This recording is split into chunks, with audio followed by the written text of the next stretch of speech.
సమస్యతో బాధపడుతున్నారా? ఇప్పుడు లేజర్ చికిత్సతో ట్రీట్మెంట్ రేంజ్ హాస్పిటల్స్ లో శాశ్వత పరిష్కారం. ఇప్పుడే సంప్రదించండి. నమస్తే, వెల్కమ్ టు సుమన్ టీవీ. నేను మీ సాయి. బ్యాంకాక్లో ఈరోజు వచ్చినటువంటి భూకంపంతో ఒక్కసారిగా అక్కడ పరిస్థితులంతా కూడా ఉద్రిక్తంగా మారాయి. చాలా బిల్డింగులు కుప్పకూలుతున్నటువంటి దృశ్యాలు సోషల్ మీడియాలో ఇప్పుడు వైరల్గా మారుతున్నాయి. అయితే బ్యాంకాక్లో వచ్చినటువంటి ఈ భూకంపాన్ని ముందే అంచనా వేశారా? దీనికి కొద్ది రోజు చాలా కాలం ముందే బ్యాంకాక్లో భూకంపం జరుగుతుందని జ్యోతిష్య నిపుణులు చెప్పారా? అంతేకాదు భవిష్యత్తులో ఇంకా చాలా భూకంపాలు రాబోతున్నాయనేటువంటి ఒక హెచ్చరికను ఇప్పుడు వారు చెప్తున్నారా? దీనికి సంబంధించి మనం తెలుసుకుందాం. మనతో పాటు ప్రదీప్ జోషి గారు, ప్రముఖ జ్యోతిష్య నిపుణులు మనతో పాటు జూమ్లో జాయిన్ అవుతున్నారు. వారితో మాట్లాడదాం. ప్రదీప్ జోషి గారు నమస్తే అండి. శ్రీమాత్రే నమః. రైట్, ప్రదీప్ జోషి గారు, బ్యాంకాక్లో వచ్చినటువంటి ఈ భూకంపానికి సప్తగ్రహ కూటమికి ఏమైనా సంబంధం ఉందా? శ్రీ గురుభ్యో నమః. శ్రీమాత్రే నమః. ముందుగా సనాతన ధర్మ బంధువులందరికీ నమస్కారం. నేను ఆల్రెడీ సుమన్ టీవీలో షష్టగ్రహ కూటమి, దీన్ని షడ్గ్రహ కూటమి అంటారు. మీరు అన్నట్టుగా యురేనస్ ని కలుపుకుంటే సప్తగ్రహ కూటమి కూడా. ఈ గ్రహాలన్నీ కూడా ఎప్పుడైతే ఒక దగ్గరికి, అంటే 5 లేదా 6 గ్రహాలు ఎప్పుడైతే ఒకే రాశి రూపాలు కలుస్తాయో అప్పుడు ప్రపంచం లోపల ఎక్కడో ఒక చోట విపత్తులు అనేటివి ఏర్పడతాయి. మనము 2020 గనక చూస్తే గనక పంచగ్రహ కూటమి ఏర్పడింది. అప్పుడు కూడా షష్టగ్రహ కూటమి ఏర్పడింది 2019 డిసెంబర్లో. దాని తర్వాత మనకి లాక్డౌన్, కరోనా లాంటి పరిస్థితులు వచ్చాయి. ఆ తర్వాత పోయిన సంవత్సరం కూడా పంచగ్రహ కూటమి వచ్చింది. అప్పుడు కూడా మనం చూసాము, ఎన్నో జల విపత్తులు వచ్చాయి. మనము అన్ఎక్స్పెక్టెడ్ గా మనం ఎక్స్పెక్ట్ చేయందే మనకి విజయవాడలో కూడా ఒకటి జల విపత్తు వచ్చింది, ఎంతో మంది ఇబ్బందులు పడ్డారు, అన్ని జరిగింది. కానీ ఈసారి ఏంటంటే వీటన్నిటికన్నా చాలా పెద్దది. ఇదేమిటంటే దీన్ని షడ్గ్రహ కూటమి అంటారు. 6 గ్రహాలు ఒకే స్థానంలో ఉండడము, అది కాకుండా అదే సమయంలో గ్రహణం ఏర్పడ్డం, సూర్యగ్రహణం ఏర్పడ్డం. ఈ గ్రహణ ప్రభావం వల్ల ఏం జరుగుతుంది అని అంటే యూనివర్సల్లో గ్రావిటేషనల్ ఫోర్స్ లో గ్లిచెస్ వస్తాయి. ఇప్పుడు యూనివర్సల్లో అన్ని గ్రహాలన్నీ కూడా తిరుగుతున్నాయి. దేనివల్ల అంటే గ్రావిటేషనల్ ఫోర్స్ తోటి తిరుగుతున్నాయి. సో ఎప్పుడైతే ఈ గ్రహణానికి సంబంధించిన వేద ప్రారంభం అవుతుందో దానితో భూకంపాలు వచ్చే అవకాశం ఉంటుంది. నేను దీన్ని దాదాపుగా 10 ఏళ్ల క్రితమే రీసెర్చ్ చేసి నేను ఇంటర్నేషనల్ సాంస్క్రిట్ కాన్ఫరెన్స్ లో ఈ ప్రజెంటేషన్ కూడా ఇవ్వడం జరిగింది. ఆల్రెడీ ఈ సుమన్ టీవీలో కూడా జరిగినటువంటి ఇంటర్వ్యూస్ లో నేను ఆల్రెడీ చెప్పాను ఏంటంటే కనుక ఇది మంచి సమయం కాదు. విశ్వావసునామ సంవత్సరంలో షడ్గ్రహ కూటమి వస్తుంది. ఈ షష్టగ్రహ కూటమి వచ్చే సమయానికి భూకంపాలు తీవ్రతరంగా ఏర్పడతాయని చెప్పి ఆల్రెడీ ప్రజెంటేషన్ చెప్పాను. చెప్పినట్టుగానే జరిగింది. ఇది ఇక్కడితోటే ఆగిపోదు, ఇంకా సునామీలు వచ్చే అవకాశం ఉంటుంది. అది కాకుండా జపాన్ లాంటి దేశాలు, ఎక్కడైతే గనక తీర ప్రాంత దేశాలు, సముద్ర తీర ప్రాంత దేశాల లోపల అల్లోకల్లోలు జరిగేటువంటి అవకాశం ఉంటుంది. ముఖ్యంగా మొన్న ప్రదీప్ జోషి గారు, మొన్న కొద్ది రోజుల క్రితం దీనికి యాడింగ్ కొంచెం సిమ్టమ్స్ కనిపించాయి. జపాన్లో అన్ఎక్స్పెక్టెడ్గా ఎప్పుడు బయటికి రానటువంటి ఒక చాప లాంటి ఒకటి రావడం, లేకుంటే వేల సంఖ్యలో తాబేలు బయటికి రావడం, షార్కులు చనిపోయి తీర ప్రాంతానికి రావడం, ఇలా కొన్ని వింతలు జరిగినటువంటి సందర్భాన్ని కూడా చాలా మంది కోట్ చేస్తారు సోషల్ మీడియాలో. ఇవి సంకేతాలు ఏమన్నా చెప్పుకోవచ్చా మీరు చెప్పిన దానికి? ఇంకే సంకేతం ఏంటి, ఆల్రెడీ స్టార్ట్ అయింది కదా మనకి. ఈ రోజు already result number 1 result start అయింది కదా. సంకేతం ఆల్రెడీ చూపించడం. దీనే ఏమంటారు అంటే శకున శాస్త్రం అంటారు. మీన రాశిలో శనిగ్రహం ప్రవేశించి మీనరాశిలో సూర్యగ్రహణం ఏర్పడుతుంది అని అంటే, మీనము అంటే ఏంటి? చేపలు ఎక్కడ ఉంటాయి? సముద్రంలో ఉంటాయి, నీళ్లలో ఉంటాయి. అంటే జల విపత్తులు ఏర్పడతాయి. సముద్ర తీర ప్రాంతంలో భూకంపాలు, విపత్తులు ఏర్పడతాయి. సో ఇప్పుడు అదే జరిగింది. నేను ఆల్రెడీ 2015లోనే శిల్పాకోన్ యూనివర్సిటీకి ప్రజెంటేషన్ ఇవ్వడానికి వెళ్ళాను. అప్పుడే ఈ భూకంపాల గురించి ప్రజెంటేషన్ చెప్పాను. అప్పుడే చెప్పాను, Bangkok is not, Thailand is not suitable for the largest, tallest buildings అని చెప్పి అప్పుడే నేను ప్రెజెంటేషన్ చెప్పాను. చెప్పిన తర్వాత అప్పటి వరకు ఉన్న టాలెస్ట్ బిల్డింగ్సే. ఆ తర్వాత గవర్నమెంట్ లో అప్పుడు నేను ప్రెజెంటేషన్ ఇచ్చిన తర్వాత అప్పటి కింగ్ ఎవరైతే ఉన్నారో చూసి దాని తర్వాత సముద్ర తీర ప్రాంతం లోపల ఈ థాయిలాండ్ లో లోపల కానీ హై రైజ్ బిల్డింగ్స్ పర్మిషన్ ఇచ్చారు, కానీ తర్వాత పర్మిషన్ ఇవ్వాల, ఆపేశారు. సో ఇప్పుడు కూలిపోయిన బిల్డింగ్లు కూడా 10 సంవత్సరాల క్రితం కట్టిన బిల్డింగ్లే కూలిపోయాయి. అట్లాగే మయన్మార్ కూడా అదే జరిగింది. అండ్ ఇప్పుడు చైనాలో కూడా మళ్ళీ భూకంపం వచ్చే అవకాశం ఉంటుంది. భవిష్యత్తులో జపాన్ లో కూడా భూకంపం వచ్చే అవకాశం ఉంటుంది. అమెరికాలో అయితే భయంకరమైన టోర్నడోస్ వస్తాయి. ఇప్పుడు అమెరికాలో కూడా భూకంపం ఉంది.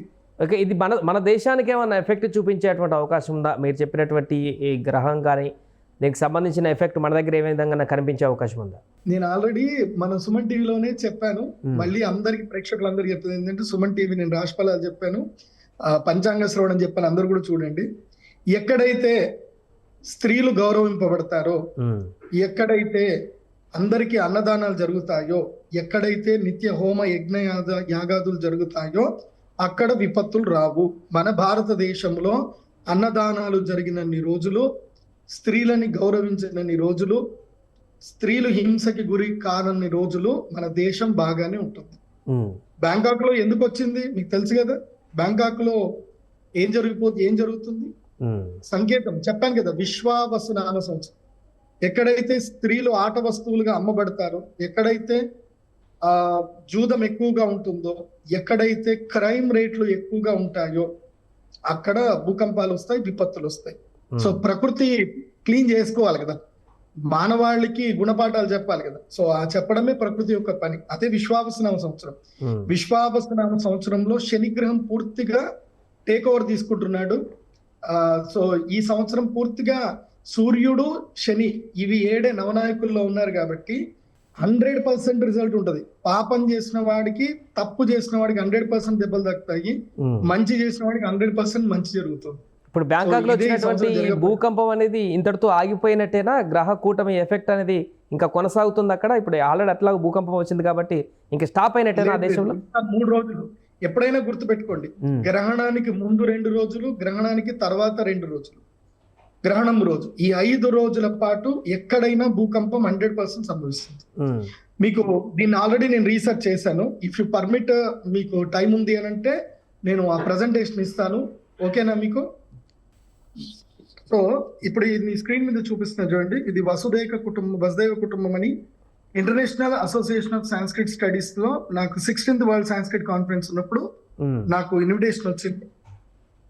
సో ఇక్కడ నేను చేసిన రీసెర్చ్ లో ఇక్కడ మీరు చూడండి, 16th వరల్డ్ కాన్ఫరెన్స్ లో నేను ఆల్రెడీ బ్యాంకాక్ లో శిల్పాకోన్ యూనివర్సిటీలో clues from Vedic astrology to predict earthquakes has been accepted అని చెప్పి వచ్చింది. ఇక్కడ నేను ప్రెజెంటేషన్ ఇవ్వడం జరిగింది. జూలై 2015లోనే ఇచ్చాను. Clues from Vedic astrology predict earthquakes అని ఇక్కడ ఇవ్వడం జరిగింది. సో ఇక్కడ నేను మీకు కొన్ని క్లూస్ చూపిస్తాను, ఎక్కడెక్కడ ఏ ఎర్త్ పిక్స్ జరిగాయని చెప్పి. ఇక్కడ చూడండి, 2010 9 సెప్టెంబర్, ఇది బిఫోర్ అమావాస్య, నార్థన్ సుమంత్రాలో ఇండోనేషియాలో భూకంపం వచ్చింది. 7.2 ఇది రిక్టర్ స్కేల్ పైన ఉంది. ఇది కూడా డేట్ అండ్ టైం తో సహా. ఇది గ్రహణము తర్వాతనే వచ్చినటువంటిది, గ్రహణం బిఫోర్, ఇది అమావాస్య బిఫోర్ వచ్చింది. ఇప్పుడు కూడా రేపు అమావాస్య ఉంది, ఇవాళ గ్రహణం ఏర్పడింది. ఇది కూడా ఫిలిప్పీన్స్ లో వచ్చింది, 2010 లో 23 జూలైలో వచ్చింది. ఇది కూడా ఫుల్ మూన్ డే, అంటే గ్రహణం, సూర్యగ్రహణం కానీ చంద్రగ్రహణం కానీ జరిగింది అని అంటే దాని తర్వాత ఇమ్మీడియట్లీ ఇక్కడ మనకి ఎర్త్ క్విక్స్ ఏర్పడతాయి. ఇది కూడా 7.4 ఎర్త్ క్విక్, ఇది డేట్. తర్వాత చూడండి, మళ్ళీ చీలేలో ఒక ఎర్త్ క్విక్ జరిగింది, 2010లోనే జరిగింది. ఇది కూడా ఫుల్ మూన్ డే తర్వాతనే జరిగింది. దాని తర్వాత ఇది కూడా అమావాస్య తర్వాత మళ్ళీ ఇది ఇంకోటి జరిగింది చూడండి. ఇది ఇండో చైనాలో 8.6 ఎర్త్ క్విక్, ఇది 1950లో జరిగింది. ఇది చైనా హిస్టరీలోనే లార్జెస్ట్ ఎర్త్ క్విక్ ఇది. ఇది కూడా గ్రహణం తర్వాతనే జరిగింది. తర్వాత ఇరాన్ లో జరిగింది, 2 లక్షల మంది చనిపోయారు, 1780లో జరిగింది. ఇది కూడా ఎగ్జాక్ట్ గ్రహణం తర్వాత, ఇమీడియట్లీ గ్రహణం నెక్స్ట్ డేనే జరిగింది. ఇప్పుడు కూడా షష్టగ్రహ కూటమి జరిగింది, దీని తర్వాతనే గ్రహణం జరిగింది. మళ్ళీ ఇది గతంలో జరిగినటువంటిది, 2 లక్షల మంది చనిపోయారు, 22 డిసెంబర్లో జరిగింది.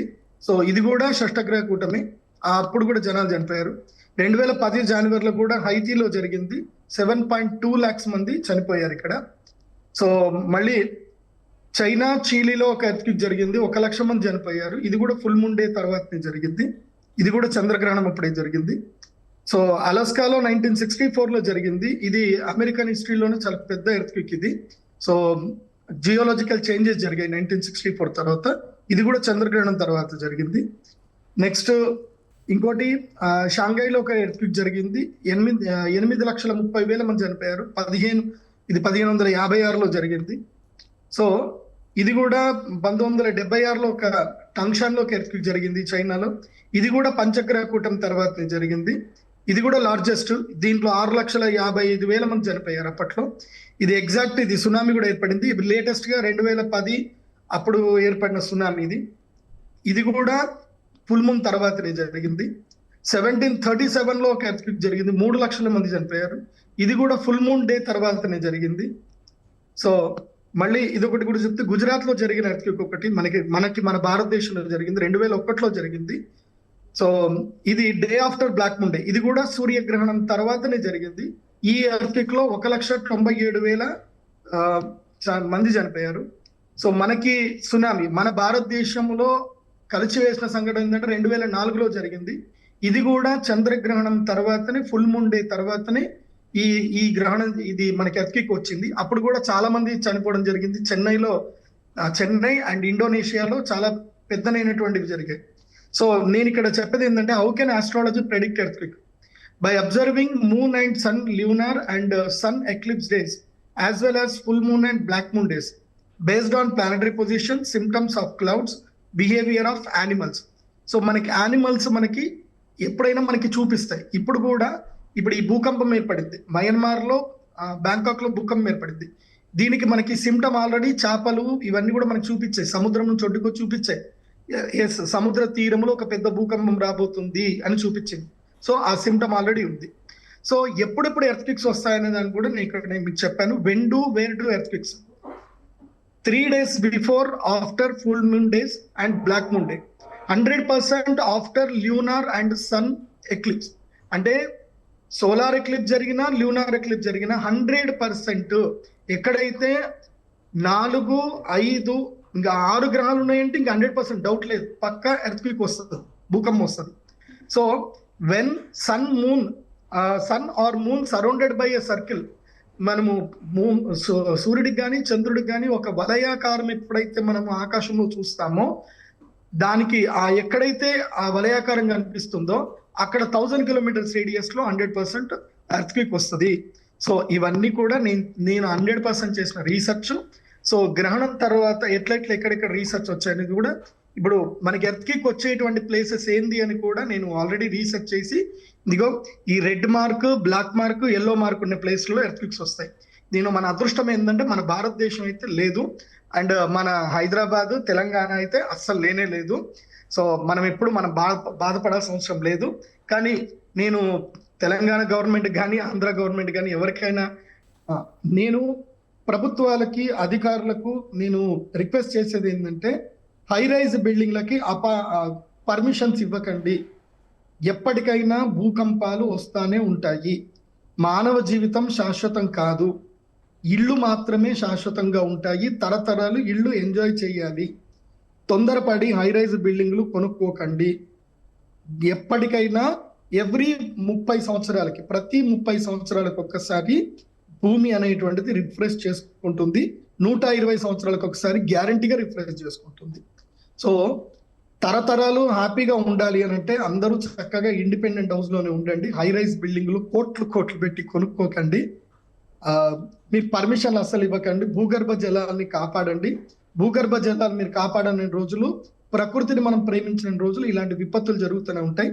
మన అదృష్టవశాత్తు సనాతన ధర్మాన్ని మనం పాటిస్తున్నాము, అన్నదానాలు చేస్తున్నాము, స్త్రీలని గౌరవిస్తున్నాం కాబట్టి మనందరికీ మేలే జరుగుతుంది.